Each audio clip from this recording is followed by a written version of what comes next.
দর্শক মানচিত্র নিয়মিত আয়োজন কথোপকথনের ইরান আমেরিকার যুদ্ধ শেষ হয়েও হচ্ছে না, আবারও নতুন করে শুরু হয়েছে যুদ্ধ।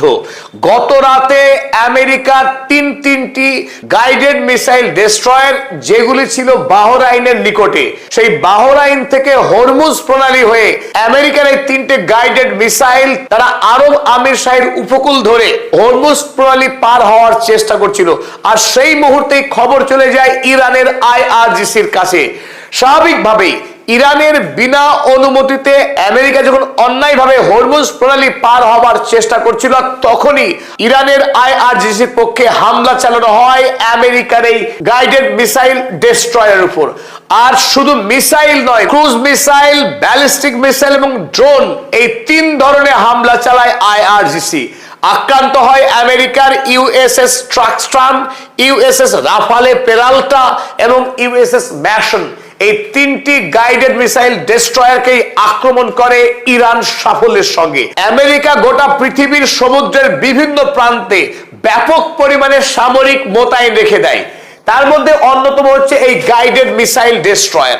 গাইডেড মিসাইল ডেস্ট্রয়ার দেখতে অনেকটা জাহাজের মতো, এর কাজ হচ্ছে মিসাইলকে ধ্বংস করা। এই গাইডেড মিসাইলের নিজস্ব র্যাডার সিস্টেম থাকে। এই র্যাডার সিস্টেম বলে দেয় যে মার্কিন সেনাদের উদ্দেশ্য করে, মার্কিন সামরিক সম্পদকে লক্ষ্য করে কোনো শত্রুপক্ষ মিসাইল হামলা চালাচ্ছে কিনা। আর এই র্যাডারের সংকেত পাওয়া মাত্রই এখানে মজুদ থাকে মিসাইল, যে মিসাইল বেরিয়ে গিয়ে আকাশেই শত্রুপক্ষে সে মিসাইলকে ধ্বংস করে দেয়। অর্থাৎ যদি বলো এদিক থেকে মিসাইল আসছে, এখান থেকে মিসাইল লঞ্চ হওয়ার পরে আকাশেই সে মিসাইলকে হামলা করে ধ্বংস করে দেয়। স্থলপথে আকাশ প্রতিরক্ষা ব্যবস্থা আমেরিকার বিখ্যাত হলো থার্ড এবং প্যাট্রিয়ট। আর জলপথে বিশেষ করে বড় বড় সামরিক যুদ্ধ জাহাজকে রক্ষা করার জন্য আমেরিকা এই ধরনের গাইডেড মিসাইল ডেস্ট্রয়ার ব্যবহার করে। যেখানে আব্রাহাম লিঙ্কন কিংবা USS জেরাল্ড আর ফোর্ডের মতো বড় বড় যুদ্ধ জাহাজ যায়, তার আশেপাশে এরকম অসংখ্য মিসাইল গাইডেড ডেস্ট্রয়ার ব্যবহার করে আমেরিকার নৌসেনা। আর সেই রকম এই তিনটে গাইডেড মিসাইল ডেস্ট্রয়ার যারা বাহরাইনের কাছে, আমেরিকা যে ফিফথ নেভি ফ্লিট রয়েছে সেখানে এতদিন অবস্থান করছিল, গত রাতে ইরানের বিনা অনুমতি নিয়েই এই তিনটে গাইডেড মিসাইল ডেস্ট্রয়ার তারা হরমুজ প্রণালী পার হবার চেষ্টা করছিল। আর তখনই আক্রমণ করে দেয় ইরান। আল জাজিরা গত রাতে এই খবর ছেপেছিল এবং ইরান ইন্টারন্যাশনাল খবরের কাগজে আজ অর্থাৎ 8ই মে এই সংবাদ ছাপা হয়েছে। হরমুজ প্রণালী পার হবার সময়ে আমেরিকা যুক্তরাষ্ট্র নিশ্চয় ইরানকে জানায়নি, কিন্তু এই সংবাদ অবশ্যই আরব আমির শাহীকে জানিয়েছে। আমির শাহীর অনুমতি নিয়েই এই আরব আমির শাহীর উপকূল বরাবর এই মার্কিন তিনটে গাইডেড মিসাইল ডেস্ট্রয়ার যাচ্ছিল। তাই ইরানের পক্ষে কেবলমাত্র মার্কিন গাইডেড মিসাইল ডেস্ট্রয়ারে আক্রমণ করা হয়নি, আক্রমণ চালানো হয়েছে আরব আমিরাতের ওপর। কারণ এই মুহূর্তে আমরা প্রত্যেকেই জানি আরব বিশ্বের 1 নম্বর খলনায়ক যে রাষ্ট্র ইরান সৌদি আরবের 1 নম্বর শত্রুতে পরিণত হয়েছে, তার নাম আরব আমিরাত। এই আরব আমিরাতে বর্তমানে ইসরায়েলি সেনা মোতায়েন রয়েছে। ইসরায়েলের সঙ্গে আমেরিকার সঙ্গে আরব আমিরাতের বাদশারা এখন ওতপ্রোতভাবে যুক্ত ইরান এবং সৌদি আরবের বিরুদ্ধে চক্রান্তে। তাই ইরানের বিরুদ্ধে যদি আমেরিকার পক্ষে কোনো আক্রমণ করা হয়, তৎক্ষণাৎ আরব আমিরাতের উপরে প্রত্যাঘাত হানছে ইরান। ভারতীয় সংবাদপত্র দা হিন্দু তারা লিখেছে, UAE reports drone missile attack as Iran war ceasefire is challenged. Iran আমেরিকার যুদ্ধের যুদ্ধবিরতি আবারও আক্রান্ত হলো এবং আরব আমিরাত জানিয়েছে যে তাদের দেশে ড্রোন মিসাইল হামলা চালানো হয়েছে ইরানের পক্ষে। যদিও আরব আমিরাত ইরানের পক্ষ থেকে ছোড়া মিসাইল এবং ড্রোন অধিকাংশই তারা সফলভাবে ইন্টারসেপ্ট করেছে, ব্যাহত করেছে, কিন্তু একটি ড্রোন তাদের অয়েল ফিল্ডে গিয়ে হামলা চালায় এবং তাতে ওই অয়েল ফিল্ডের বিস্তীর্ণ এলাকা জুড়ে আগুন লেগে যায়। গত রাতেই ইরানের আক্রমণের পরপরই আমেরিকাও কিন্তু প্রত্যাঘাত চালায় ইরানের বেশ কয়েকটি সামরিক কেন্দ্রকে লক্ষ্য করে। আমেরিকার সেন্ট্রাল কমান্ডের পক্ষ থেকে আমেরিকার মধ্যপ্রাচ্যে যে ব্যাপক সেনা মোতায়েন রয়েছে, সেই সেনারা তৎক্ষণাৎ ইরানের উপরে বেশ শক্তিশালী সামরিক আক্রমণ চালায়। প্রথম লক্ষ্য ছিল ইরানের বন্দর আব্বাস। বন্দর আব্বাসে আমেরিকার মিলিটারি ব্যাপক আক্রমণ করে, পাশাপাশি বন্দর আব্বাসের নিকটেই এই হরমুজ প্রণালীতে ইরানের একটি বৃহৎ দ্বীপ রয়েছে যার নাম কেশেম আইল্যান্ড। এই কেশেম আইল্যান্ডেও ইরানের ব্যাপক সামরিক পরিকাঠামো রয়েছে। সেই সামরিক পরিকাঠামোতে আক্রমণ করা হয়, এমনকি আক্রমণ করা হয় দেশের রাজধানী তেহরানের সন্নিকটেও। যদিও ইরানের বন্দর আব্বাস একটি বিখ্যাত বন্দর, এই বন্দরের কাছাকাছি আক্রমণ চালানো হয়েছে, তারপরেও ইরান জানিয়েছে তাদের দেশের বন্দর বা মূল পরিকাঠামোর বিশেষ একটা ক্ষয়ক্ষতি হয়নি। রয়টার্সের পক্ষে এই খবর ছাপা হয়েছে, US military strikes Iran's Qeshm port and Bandar Abbas. কেশেম আইল্যান্ডে যে পোর্ট রয়েছে এবং বন্দর আব্বাস পোর্ট, এই দুটো পোর্টে আমেরিকা আক্রমণ চালিয়েছে। ফক্স নিউজ এই খবর প্রথম জানায়, ফক্স নিউজকে কোট করেছে রয়টার্স। সংবাদ সংস্থা বিবিসি তারাও ওই একই খবর ছেপেছে, আপনারা দেখতে পাচ্ছেন। US Sage it has targeted Iranian military facilities after responding two attack on navy ships. আমেরিকার নেভি শিপে আক্রমণ করার বদলা হিসেবে আমেরিকা ইরানের সামরিক পরিকাঠামোতে আক্রমণ চালিয়েছে। এখন স্বাভাবিকভাবেই প্রশ্ন উঠছে, তাহলে কি ইরান এবং আমেরিকার যে যুদ্ধবিরতি এবং আমেরিকা যে ঘোষণা করেছিল তাদের অপারেশন এপিক ফিউরি সমাপ্ত হয়েছে, সেই যুদ্ধকে নতুন করে আবারও শুরু হয়ে গেল? ইরান এবং আমেরিকা তাহলে কি মহাযুদ্ধে লিপ্ত হবে? কিন্তু না, এই ডোনাল্ড ট্রাম্প তিনি আশ্বস্ত করেছেন তার কাছে ইরানের সঙ্গে চুক্তি অত্যন্ত গুরুত্বপূর্ণ। ডোনাল্ড ট্রাম্প ইরানের সঙ্গে কোনোভাবেই বৃহৎ যুদ্ধে জড়াতে চাইছে না। ইরানের সঙ্গে সামরিক আক্রমণের ঘটনার পর নতুন করে আমেরিকার সংবাদ সংস্থাকে সাক্ষাৎকার দিয়েছেন এবং সেখানে তিনি দৃঢ়তার সঙ্গে জানিয়েছেন ইরানের সঙ্গে তিনি যুদ্ধ চাইছেন না। এটা আমেরিকার পক্ষে ইরানকে হালকা লাভ ট্যাপ, মানে ভালোবেসে একটু চপাটাঘাত করা হয়েছে। তিনি সংঘাত বা যুদ্ধ চাইছেন না ইরানের সঙ্গে। চুক্তি সম্পাদনের আগে ইরানের উপরে সর্বোচ্চ চাপ প্রয়োগ করার কৌশল হিসেবেই দেখতে চাইছেন এই সামরিক আক্রমণের ঘটনাকে। এই খবর রয়টার্স প্রকাশ করলো কিছুক্ষণ আগেই। চলুন আমরা দেখে নিই সেই হেডলাইনে ডোনাল্ড ট্রাম্পকে কোট করে রয়টার্স কি লিখেছে। US and Iran exchange fire. America এবং ইরান দুই পক্ষই গোলাগুলি বিনিময় করেছে তাদের মধ্যে। But Trump says ceasefire still in effect. কিন্তু ডোনাল্ড ট্রাম্প জানাচ্ছেন যুদ্ধবিরতি এখনো অব্যাহত আছে, ইরান এবং আমেরিকা বৃহত্তর কোনো যুদ্ধে আর লিপ্ত হবে না। তবে ডোনাল্ড ট্রাম্প একজন ভ্যাম্পায়ার রক্তপিপাসু মার্কিন রাষ্ট্রপতি, যিনি আত্ম অহংকারী এবং তার অহংকারের কারণেই আমেরিকা তথা বিশ্বে অশান্তির দাবানল জ্বলছে। ইরান যখন একটি স্বাধীন সার্বভৌম রাষ্ট্র, তার আত্মনিয়ন্ত্রণের অধিকার রয়েছে এবং ইরানের নেতৃত্ব ঠিক করবে তার দেশের নীতি কি হবে। কিন্তু আমেরিকা যুক্তরাষ্ট্র দূর থেকে এসে ইরানের উপরে যে খবরদারি করছে, সে সামরিক অস্ত্র বানাতে পারবে না, তার তেল বিক্রি করতে পারবে না, বাণিজ্য করতে পারবে না। ইরানের তেল লুণ্ঠনের সমস্ত চক্রান্তের জন্যই আজ গোটা মধ্যপ্রাচ্যে অশান্তির আগুন জ্বলছে। তাই এই রক্তপিপাসু মার্কিন প্রেসিডেন্ট ডোনাল্ড ট্রাম্পকে আরো একবার বিশ্ববাসীর পক্ষে আমরা ধিক্কার জানাচ্ছি। আসসালামু আলাইকুম রহমতুল্লাহি অবরকাতুহু। সম্মানিত দর্শক, বর্তমান সরকার কি বিএনপি সরকার? জাতীয়তাবাদের সরকার। একটি গণঅভ্যুত্থানের পর যে গণতান্ত্রিকভাবে বিজয়ী হয় একটি দল, সেই দলের গণতান্ত্রিক সরকার। এটা কি বেগম জিয়ার সরকার, শহীদ জিয়ার সরকার, নাকি জামাত বিএনপির একটা আপগ্রেড ভার্সন সেই সরকার? এটি কি ম্যাটিকুলাস ডিজাইনের একটি সরকার, নাকি ডক্টর মোহাম্মদ ইউনূসের যে সরকার ছিল সেই সরকারের একটি এক্সটেন্ডেড ভার্সন বা কপি নাম্বার 2? এটা কি ভারত সমর্থিত একটি সরকার, নাকি আমেরিকার ব্লু প্রিন্টের একটি সরকার, নাকি জনগণের প্রত্যক্ষ ভোটে নির্বাচিত একটি দেশপ্রেমিক সরকার? এই যে প্রশ্নগুলো করলাম, আপনাদের হয়তো মনে থাকবে না, কিন্তু আমি জাস্ট রিমাইন্ড করার জন্য বলছি যে আপনি একটি সরকারকে ইতিবাচক নেতিবাচক যে নামই ডাকতে পারেন, সেই নামগুলো একে একে বললাম, কিন্তু একবার একটু ভেবে দেখুন তো বুকে হাত দিয়ে যে এই নামগুলোর একটিও আপনার মনোভূত হলো কিনা, বা আপনি এই সরকারকে, আমি যে নামগুলো বললাম, এই নামের অধীন ওইরকম কোনো সরকার মনে করেন কিনা। দেখবেন আপনার সেই নামগুলো মনে আসছে না। এখন আমি আর একটা কথা বলি। এই সরকারকে বেশিরভাগ মানুষ যারা সামাজিক মাধ্যম ব্যবহার করেন, তারা বলার চেষ্টা করছেন এটি একটি ফেসবুকের সরকার। দেখেন তো কথাটা আপনার সাথে মিলে কিনা। এই সরকার যা কিছু করছে তা সঙ্গে সঙ্গে তারা ফেসবুকে প্রচার করার জন্য রীতিমতো পাগলামো শুরু করেছে। বিএনপির মিডিয়া সেল আছে, তারপর তারেক রহমান সাহেবের একটা ভেরিফাইড ফেসবুক পেজ আছে, সেটা। এই দুটো থেকে প্রতিটি মুহূর্তে দেশবাসীকে জানানো হচ্ছে সরকার কি করছেন, সরকার প্রধান কি করছেন, পরিবার পরিজন কি করছেন, সরকারের যে কর্মকাণ্ড বা রাষ্ট্রের যে কর্মকাণ্ড সেগুলো এখান থেকে প্রচার করা হচ্ছে। এবং কখনো কখনো প্রচার করতে গিয়ে এমন ক্ষুদ্রাতি ক্ষুদ্র, এমন তুচ্ছাতি তুচ্ছ, এমন হাস্যকর বিষয়গুলো প্রেস রিলিজ আকারে এই ফেসবুকের পেজগুলোতে আসছে, যেগুলো আসা উচিত নয় এবং যেগুলো কোনো পত্রপত্রিকায় সাধারণত আসে না। মানে সাংবাদিকতার যে একটা মানদণ্ড রয়েছে, সেই মানদণ্ড অনুযায়ী যা কিছু প্রচার হওয়া দরকার সেই প্রচারগুলো তারা করছেন না।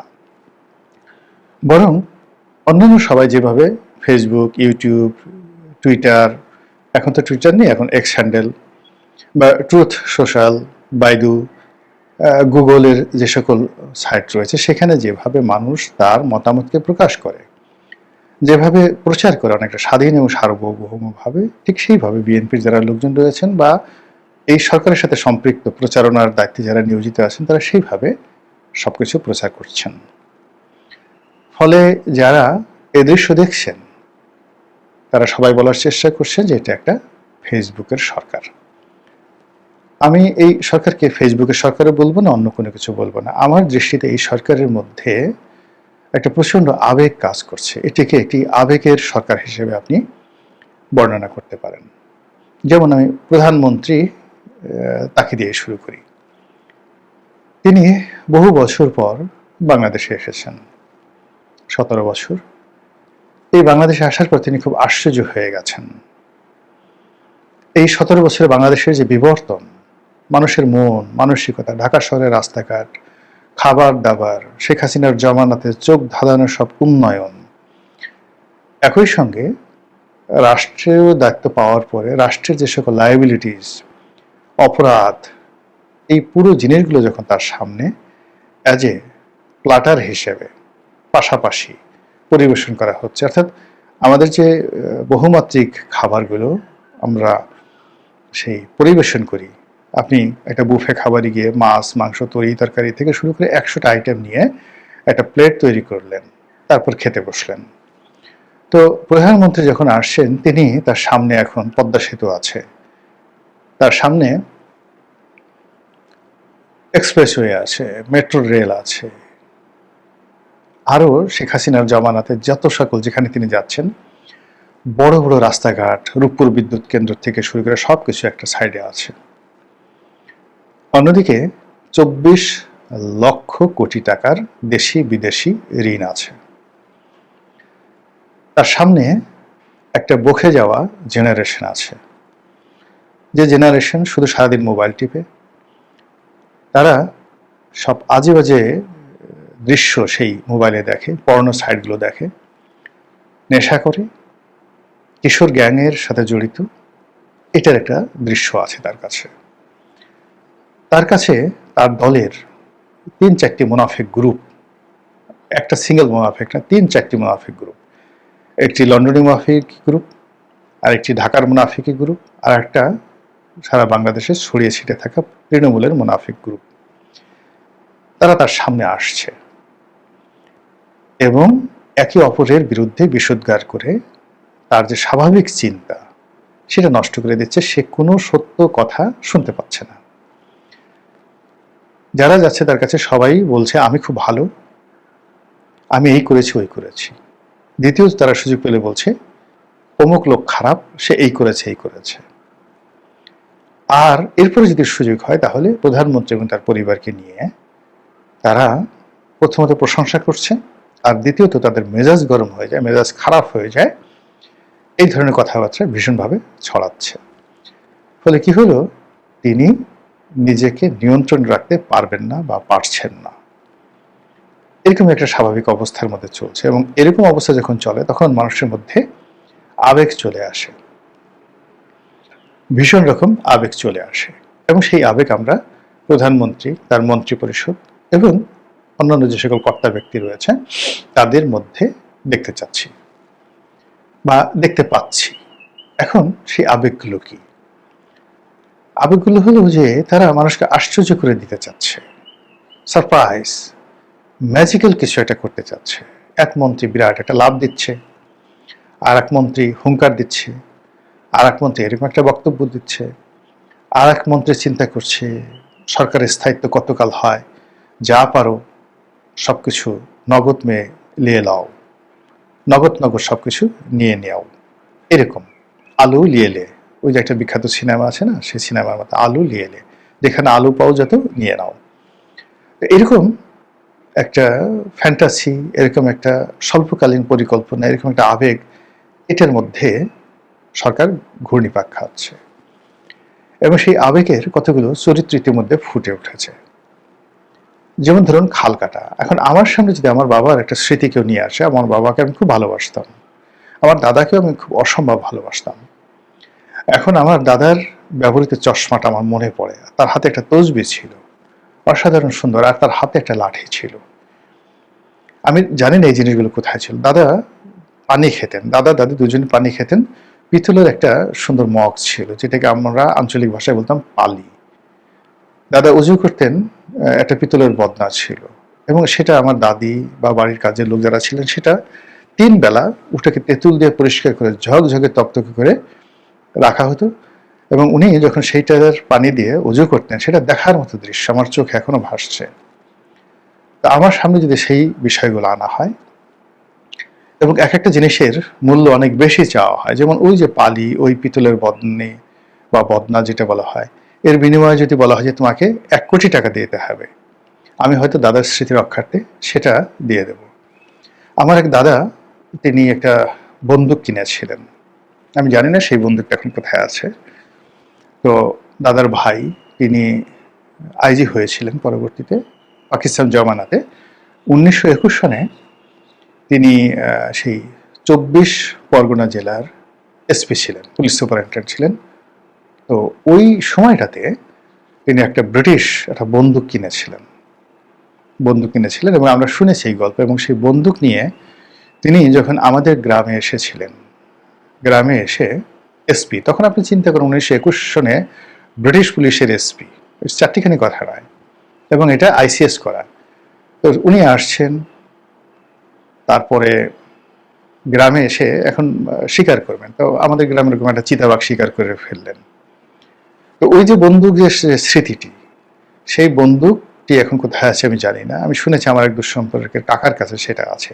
ওই বন্দুকটি যদি আমাকে দেওয়া হয়, আমি যে কোনো মূল্যে ওই স্মৃতিটাকে ধারণ করে এরপরে আমার ঘরে আমি সেটা টানিয়ে রাখবো।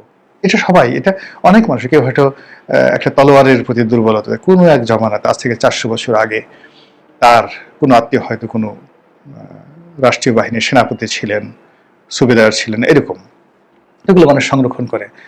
এখন বিএনপির এরকম কতগুলো আবেগের জায়গা আছে। সেই আবেগের জায়গাগুলো যেমন খালকাটা, বগুড়া, ফেনী, এরপরে দিনাজপুর মানে বেগম খালেদা জিয়ার যে বাবার বাড়ি বা দাদার বাড়ি, সম্ভবত ওই জায়গাতে। এরকম যে জায়গাগুলো, যে জিনিসগুলো, যে কর্মগুলো বিএনপিকে খুব আবেগপ্রবণ করে তোলে, খুব সুকৌশলে বিএনপিকে ঠিক সেই জায়গাতে নিয়ে দেওয়া হচ্ছে। ফলে আমাদের সমাজের হাজার হাজার গুরুত্বপূর্ণ কাজকর্ম বাদ দিয়ে এখন বগুড়ার উন্নয়ন করো।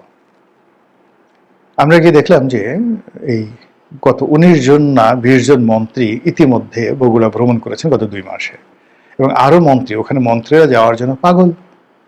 বগুড়াকে এখন তারা প্রশাসনের কিবলা বানিয়ে ফেলেছে। বগুড়ার মন্ত্রী, যে মন্ত্রী বগুড়া যাবে, যে মন্ত্রী জিয়া রহমান বাড়িতে যাবে, বগুড়াতে গিয়ে মানে 1 দিন 2 দিন থাকবে, ওটা তার জন্য একটা ক্রেডিট, তার জন্য একটা পুণ্যের কাজ, তার জন্য মানে ক্ষমতায় টিকে থাকার একটা ট্রাম্প কার্ড এখন বগুড়া। একইভাবে ফেনী, বেগম জিয়ার বাড়ি যেখানে। তো এই যে ফেনী বেগম জিয়ার বাড়ি, মানে তার বাবার বাড়ি, আর তার বেগম জিয়ার যে মায়ের বাড়ি, এটি হয়তো উত্তরবঙ্গে, সেখানেও তারেক জিয়া গিয়েছেন। এবং তিনি নানাবাড়ি এসেছেন, এই কথাগুলো বলেছেন যে আমি আপনাদের নাতি। এর বাইরে সিলেট নিয়ে শুরু হয়েছে, সিলেট তার শ্বশুর বাড়ি, ওখানে সব মানুষ তাকে পাইকারি হারে দুলাভাই বলছে, এবং এটা যে তাকে নিয়ে মস্কারা করছে, ঠাট্টা করছে, এই কথা মানে ওই যে রাজার সেই গল্পের মতো, রাজা যে উলঙ্গ একটা শিশু ছাড়া কেউ বলতে পারছে না। প্রকাশ্যে জনপদে হাজার হাজার মানুষ যখন বৃষ্টির মধ্যে দাঁড়িয়ে দাঁড়িয়ে ও দুলাভাই, ও দুলাভাই, ও দুলাভাই বলছে, এর মধ্যে যে জামাতের লোক নেই, গুপ্ত লোক নেই, এটা যে ঠাট্টা করা হচ্ছে না, মস্কারা করা হচ্ছে না, আপনি কি করে বুঝলেন? একজন সরকার প্রধানকে আপনি দুলাভাই বানিয়ে দিচ্ছেন, ভগ্নিপতি বানিয়ে দিচ্ছেন। ওই যে সুরঞ্জিত সেনগুপ্তের মানে একটা সেই কৌতুক যে আপনি তো রাষ্ট্রপতি, আপনি তো ভগ্নিপতি নন।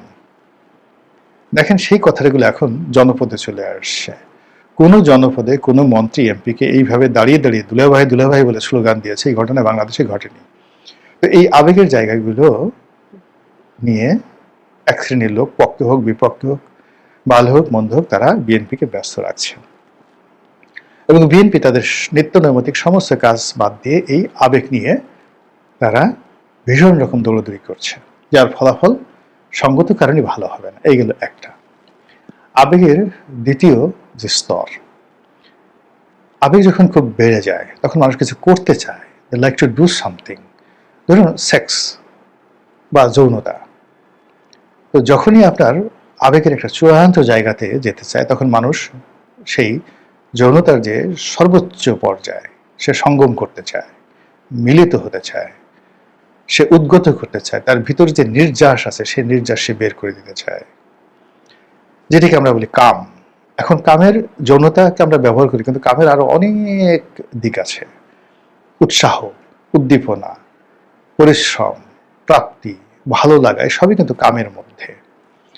তো যখন আপনি আবেগের মধ্যে থাকবেন, আপনার ভিতরের যে কাম ভাব আছে সেই কাম ভাব আপনি আর লুকাতে পারবেন না। আমরা যেমন দেখা গেল একটা শিশু, সে শিশু, তাকে আপনি আদর করতে গিয়ে তার যে মলদারে চুম্বন দিচ্ছেন, তার যৌনাঙ্গে চুম্বন দিচ্ছেন, তার গালে চুম্বন দিচ্ছেন, তার পায়ে চুম্বন দিচ্ছেন, এবং কি কথাগুলো বলছেন, ওরে আমার তুলু তুলু বাবারে, ওরে আমার পুতু পুতু মারে, ওরে আমার চুনু চুনু হাসুরে, ওরে আমার পুনু পুনু পালুরে, ওরে আমার টিনু টিনু পিনুরে, এই কথাগুলো আপনারা বলেন না বাচ্চাদেরকে নিয়ে। তখন কিন্তু আপনার হুঁশ থাকে না, আপনি ভালো লাগার এমন একটা পর্যায়ে চলে যান, আবেগ, প্রথমে আবেগ, তারপরে ভালো লাগার এমন একটা পর্যায়ে, তখন আপনার আসল